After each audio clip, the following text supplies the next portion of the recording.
का अर्थ क्या होता है? सुनामी का अर्थ जब देखोगे ना तो यह आपदा प्रबंधन का एक बहुत महत्वपूर्ण टॉपिक हो जाता है।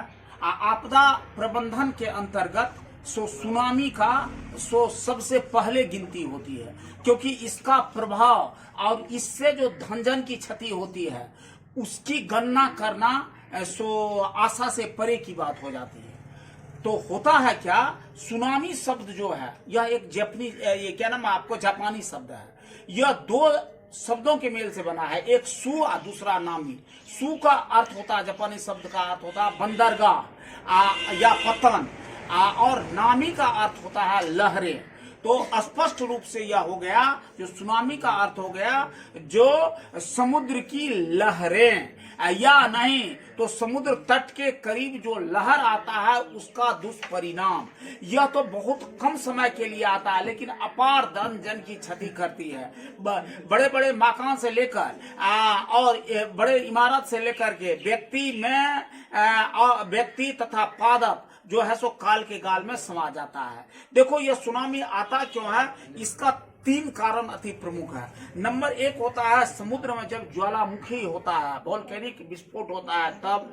दूसरा भूकंप होता है तब। और तीसरा भूस्खलन होता है तब। 3 इसका अति प्रमुख कारण है। तो उसी बात को मैंने इस तरह से लिखा हो, सुनामी शब्द का अर्थ एवं उत्पत्ति के 3 कारण बतावे। 3 ही कारण अति प्रमुख है। तो अब देखिए, लिखा हो सुनामी शब्द 2 जापानी शब्दों से मिलकर बना है, सु और TSU एवं नामी, NAMI। तो सु का अर्थ होता है बंदरगाह एवं नामी का अर्थ होता है लहरें।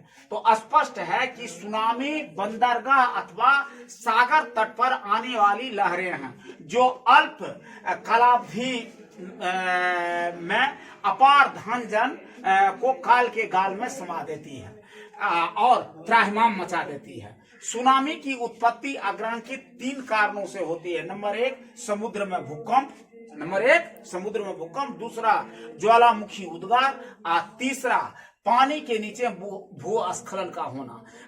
भारत के एक बार क्रिकेटर भी इसमें बहुत बड़ा वो समुद्री तट जो है यहाँ तुम्हारा दक्षिण भारत में तमिलनाडु के करीब में हुआ था, जिसमें अपार धनजन की क्षति हुई थी और उसका अनुमान लगाना मुश्किल हो जाता है। तो यह आपको त्राहिमाम मचाने वाला बिना सूचना का आपदा आती है। आपदा का सबसे बड़ा कारण यही बनता है।